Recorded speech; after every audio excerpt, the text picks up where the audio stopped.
I wanted to start with the Kai Havertz deal, if possible, because Arsenal are working on the deal. Chelsea are wanting 75 million for him, but the reports are Arsenal are not willing to go as high as 60 million.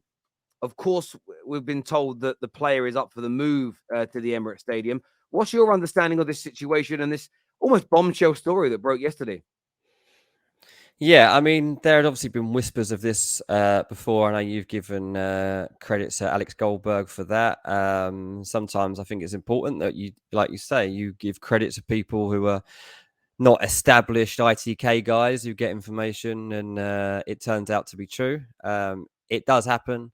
There's not only two transfer guys in the whole world that hear things, like there's hundreds of people that hear things. But it's just the consistency of it that gets you to where you end up. I think in terms of Kai Havertz, I think there's a difference between like, can it happen and will it happen? I think that's probably the situation and my reading of it at the moment. He does really like the idea of working with Arteta. If there are any concerns from his end about like what's going on at Arsenal, whether it would fit him, I'm sure it wouldn't be too difficult to get in touch with Jorginho and find out from him, like whether he should follow him, whether or Jorginho's staying or not. He could definitely guide him. I'm slightly surprised that Pochettino isn't ready to embrace Kai Havertz, but at the same time, I feel like the environment hasn't been good for Kai Havertz, and I think that that's where a lot of this is coming from too. I think that Chelsea showing an openness to moving him on is only feeding the doubt that Havertz had about whether this was actually the right place for him to be at this stage of his career anyway. Now, as we move forward and we get into a situation where Arsenal have to weigh up a bid or not, I think we also have to consider that Bayern Munich are going to be keeping an eye on this. It's been played down quite a bit in the German media. They're like, there's nothing to see here at the moment. And I'm sure that that's true. I'm not saying that Bayern have actually made any inroads, but Havertz and Tuchel are on the same page here. Like, these are two people that get on. It's two people that share the same football philosophy.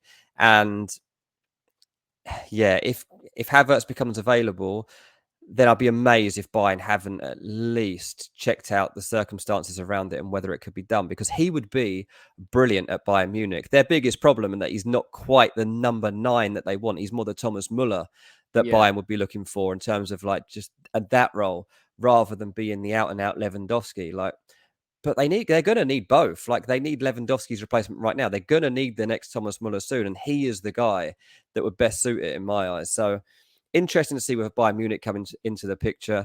I think that Arsenal have money. I think that they're showing that right now. Again, it would come down to structuring of a deal and how much they would be willing to pay and how they would work it out. But I love the fact that Arsenal were just testing Chelsea out. They've done it. Loads of people of recent years have made that short journey from Chelsea to Arsenal, and a lot of times it hasn't worked out. I actually think Havertz and Arsenal might be good. Now, it seems weird because in terms of looking at the system, Kai Havertz doesn't have an obvious position to play in that Arsenal team. Like, I don't know exactly where you would slot him. No, I agree with that. But if you look at him in terms of the technical traits and his personality and the way that he might bounce off of Arteta and the rest of that team and the way that they've been built to play, he's such a smart footballer. His little movements are so good. Look, his ball control is absolutely ludicrous and just takes the level of that team up another notch. So, yeah, I think it would be a good signing. I think they obviously have to focus on Declan Rice for now. Often teams go after 2-3 players at the same time. I think that's difficult to do when they're of a status of these players that they're now chasing. But what a turnaround for Arsenal. A couple of years ago, shopping around like the French sale aisles, like, where are we heading here? Like, we've got no European football. We don't know where we're supposed to be. All of a sudden, you're taking Declan Rice, pretty much the best midfielder in the Premier League. You're going to look at taking Kai Havertz, who's talked about as a future potential Ballon d'Or winner when he joined Chelsea, trying to take him away from your rivals. And like, what I would say is probably most impressive is everything you're seeing about Arsenal is about the here and now. This isn't about planning 3-4 years down the line. This is about like, we've got an opportunity and let's seize it. And going after players like Kai Havertz absolutely is fitting with that. I need to ask you. I want to get your opinion on this, Ben. You don't. I know you use Twitter a little bit, and obviously you come on the YouTube channels, but you're not in the kind of fan sphere as much as myself. Most Arsenal fans that I interact with are just like Man United fans were with Man United fans were with Mount, are kind of infuriated by being linked to Kai Havertz.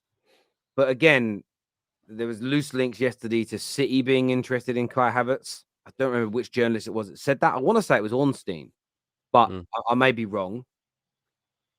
We're obviously going to get into Pep also now looking at Wright, another player that there's a lot of people out there that don't think is very good. Mason Mount wanted by Klopp, by Poch, by Ten Hag. The best managers in the world want those players. What is it that you think? What is it that makes football fans not rate them, but the best football managers in the world do? I think a lot of it just comes down to body language. I think it comes down to the environment that they land in at a certain time and how they're judged in those moments. So for Kai Havertz, like the time that he's been at Chelsea, it's been a roller coaster what he's been through. Like the different setups that he's had to play in, the different players he's had around him. There's really been no consistency to any of it. And for a player like him, I think that's really difficult. He's still so young that he needs to have a more settled side around him so that he can grow. Like there are two versions of Kai Havertz. There's the German Kai Havertz that we've seen in the Bundesliga that you see in the national team, and it's brilliant. You see the Premier League version of Kai Havertz, and I understand why people were like, he ain't that good. He's good. You can see he's good, but he's not that good. You haven't unlocked him. That's why. You have not unlocked Kai Havertz. You haven't played him in his right position enough times. You haven't got the right people around him often enough. And you also, for the last year anyway, haven't had that consistency of performance levels to get the best out of him. So I think it's a mixture of all those things, really. Kai Havertz, honestly, anyone you speak to that's in the coaching game or recruitment game thinks that he can be. I saw someone laugh in the comments when I said potential Ballon d'Or winner. They're like, potential what? He's been talked about since the age of 17, 18, 19, coming through into elite adult football as having the potential to be a Ballon d'Or winner one day. And that's what we were looking at when he was making his move away from Leverkusen and making sure that he stayed on a good enough path to make sure he got to where he could one day be.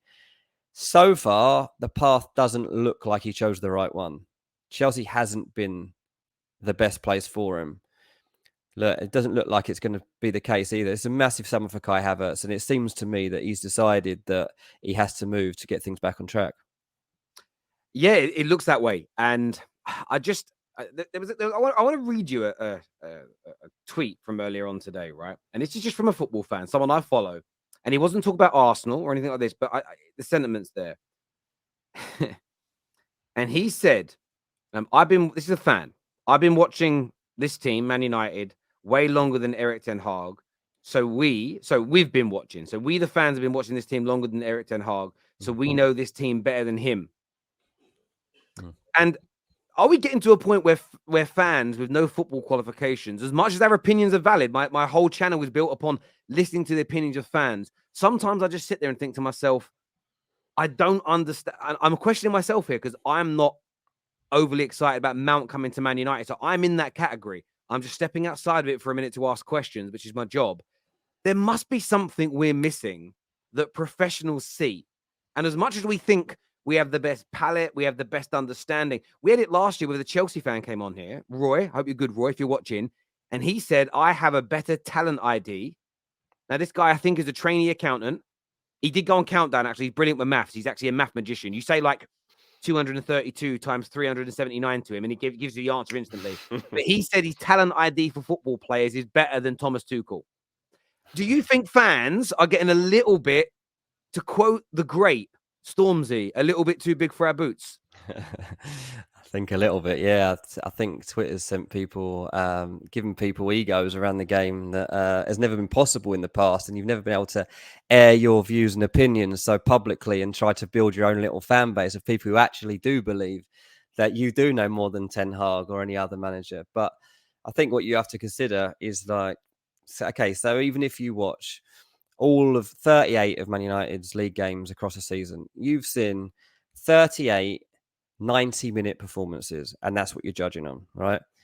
Ten Hag, within 2 months of being Man United manager and training with the players every single day for 3 hours, 4 hours, he's seen more of those players in 6 weeks to 2 months than you're seeing across an entire season. And he's seeing them in totally different environments. He's getting to know their personalities. He's getting to know their actual roles and like the backgrounds behind the people and what they actually want to be as a footballer.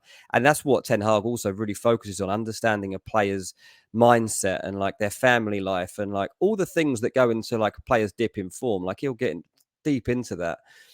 So I understand it. Like you can see it and you can judge Scott McTominay and Fred for what you see. But if you were to go to United's training ground every single day across a season and get to know these people and see the intricacies of their play and actually how their football mind works, you'd see a completely different. You'd see it from a completely different view. There's a comment here that says, "Why can't fans have better talent ID?" I'm not saying some fans can't. My view is this: that legitimately, if you're sitting on Twitter today, if you're sitting watching this show, and you believe you can spot better talent than Ten Hag, Tuchel, Pep, Klopp, put your money, go and apply for a job, because you know how much money you'll get. I guarantee you'll earn a lot more money being a scout for a football club than you will doing whatever you're doing right now, 9 to 5, like the rest of us. Go and do it. Go and put your money where your mouth. Like, listen, fans should always be entitled to have opinions, but sometimes I just think it edges onto the side of what you. Someone actually said to me yesterday, football fans know more about players than scouts do, and again, you watch the games. How often you at training? How often you meet in these play? Like, there's just things you just don't have access to. So I do think there's an element there. A good comment here from Guna Duke, who says, "Look at how Odegaard is doing. Touted young talent, lost his way. Xhaka transformed last season. Can Arteta do the same with Kai Havertz?" And that's the big question. And I would say this to Chelsea fans: the fear inside you, the small fear inside you, should be, what if Mount and Kai Havertz go to United and Arsenal respectively and start to kill it? I'm not being funny. KDB is another standout example of a player deemed a flop in the Premier League, went away or went to another club, came back brilliant. Mo Salah flopped at Chelsea, left, came back, now a Liverpool and Premier League legend. Same numbers, almost, as game by game as Thierry Henry. Not as good, but numbers are matching Thierry Henry's. There are occasions where it works out like that. Sancho's linked to a move to Tottenham. Part of me wants him to leave Man United, but I don't want him going to a direct Premier League rival, a team that's, because if he comes alive, there's an embarrassment to that when you let someone go and they kill it. Look what happened when Lukaku left, went to Inter, killed it. There was a lot of Man United fans until he rejoined Chelsea, and it kind of went wrong again. We're like, oh my God, have we let a godsend go here? But it's going to be very, very interesting to see how this kind of progresses in the coming days, weeks, and months.